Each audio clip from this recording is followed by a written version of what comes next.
Hi, everybody. Welcome back to another series of exploring watercolor with Cassie Grimes.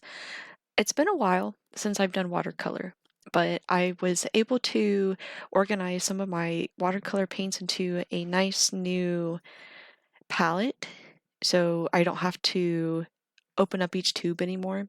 So that was kind of nice. I'll have a picture of that pop up, and we're going to go ahead and get started with this painting. I chose not to wet the whole surface this time, but my painting is taped down to my table. And I also got not a new camera, but I got something that should help kind of increase the quality of the video as well. So far it actually looks way better than it used to. It used to be a little bit more grainy. I'm glad it has increased in quality. It makes it a little bit easier to tell what I'm doing, a little bit more detail in there because I like doing high detail things. So the purpose of this drawing that I want to do, there are some things I'm going to time lapse, especially kind of maybe towards the end. I'm going to talk about kind of what I did and maybe what I do next time. Um, but honestly, next time I think I just need more time. I need to sit down and maybe do 2 sessions with it instead of just trying to do one go. So the first thing that I am going to do here is lay down a really light layer of blue, basically like a blue wash. And then once I get that on there, I'm going to go in very gently with one of my smaller paintbrushes with a little bit more paint on it. It's the same color, but it just has a little bit more paint on it. And I kind of rinse and repeat that. And then if I want a more vibrant blue, then I added more blue to that same wash that I made on my palette, if that makes sense. So you'll see me kind of go throughout here, and then you'll see I finally feel like I'm kind of getting the details down, but I'm not gonna lie, this was difficult because like my brain really wanted to get all those little feathers in there, and really it's on such a small scale. Obviously, it's like a 4 by 5, 5 by 5 or something.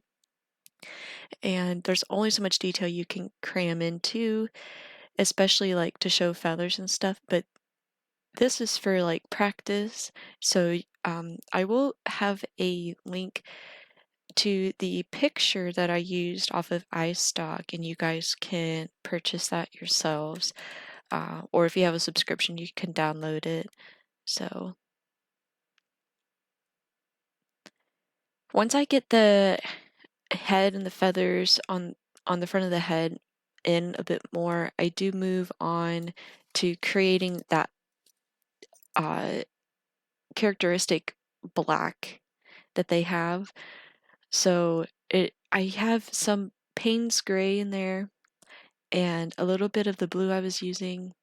And this little guy had some white feathers poking through, so I was like tap tap tap, trying to dab some white feathers through there. You'll see that.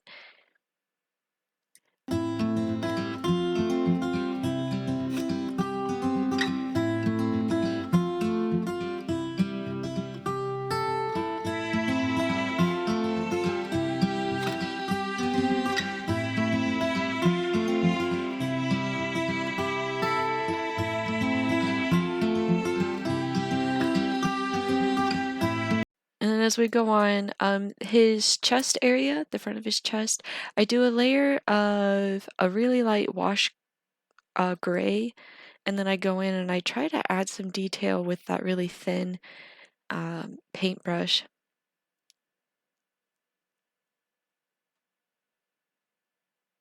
Some things I learned along the way too is that like if you kind of don't like an area before it really completely dries, actually you can still work on it until you sprayed it with a fixative or protective. You can go in with a paintbrush that just has some water on it, and you can kind of smooth out some areas too. So if you're like, oh, this is like way too rough, you can go in. I also forgot that I had gotten some Derwent ink tints pencils, and I kind of wanted to test them out, and I totally forgot about them. After I got us all done, I was like, oh yeah, I have those pencils. It's all right though. I, my brain was like watercolors, paint, not pencils. And I continued the whole thing without even remotely remembering that I had those. But I'm hoping to actually kind of make maybe a video too on me using those in conjunction with them, or start kind of using them. I've used a couple of them already in some of my drawings that I've been doing, only because like they do blend really nicely. So, but on this little birdie, trying to smooth out his little chest area here, we're going to go ahead and skip to the wing.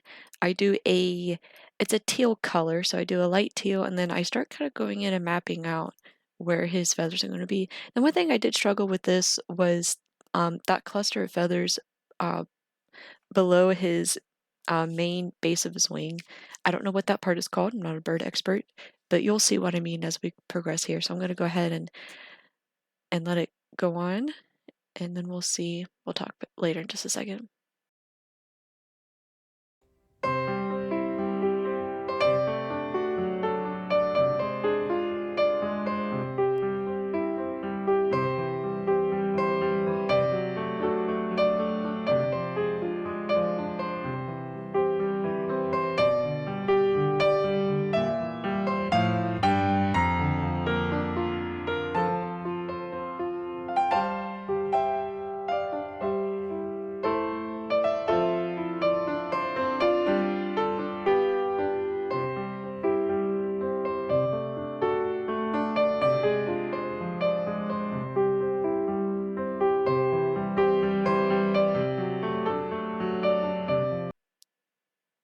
Okay, so as you can see, I'm struggling a little bit,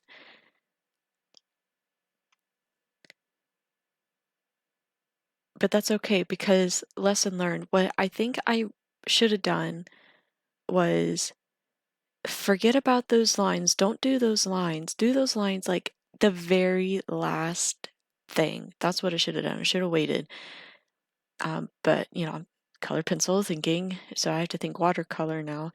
I should have done all of the undercoat layers and then let all of that dry and then go in with maybe two small layers, or maybe even one, with just the line that I needed for those wings. And my paper is kind of crinkling just a little bit, so like it looks wavy, but it's not really that wavy.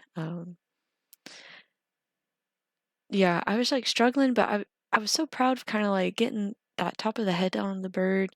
And then you'll see I'll put some highlights on his eye too, so he's not just a death stare at us.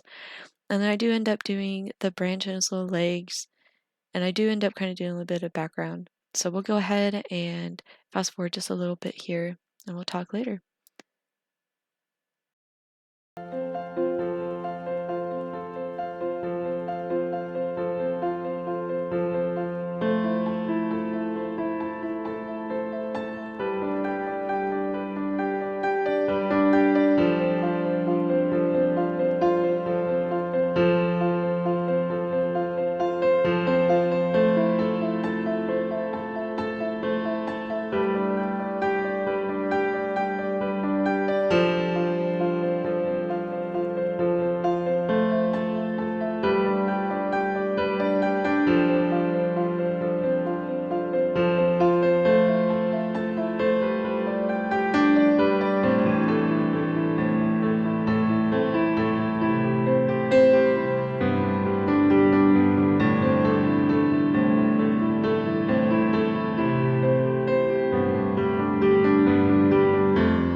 Okay, so I'm starting to really kind of put some finishing touches on this little guy here.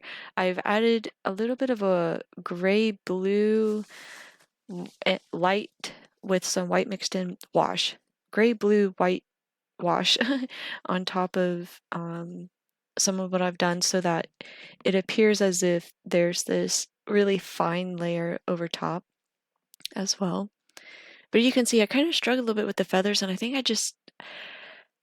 I'm not quite there to do that much cluster of colors, and I was overthinking it because I was thinking of them as feathers instead of just for what it actually you visually see, like in the picture.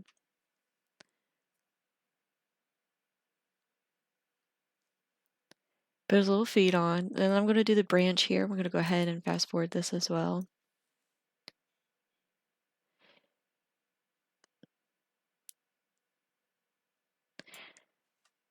So I'm doing the background, doing kind of actually I actually really liked the background of the picture, so I was just kind of trying to match the color a little bit, and it really made him pop. And I did go back and I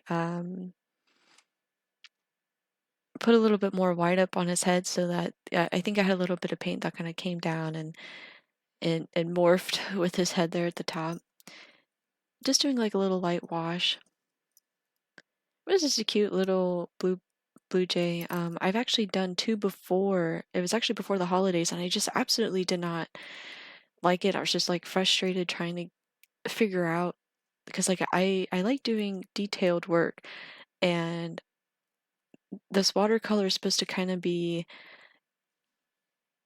as like progress and get better and better at it. I would like to add it to my portfolio as like you want a colored pencil done of your dog, or would you like a watercolor, or would you like both? You know what I mean? Just kind of trying to get out there and do more versus just colored pencil because maybe some people might just want a small watercolor drawing or something, but obviously I don't want to put that on the market yet until I feel confident that I feel uh like you feel like accomplished with it.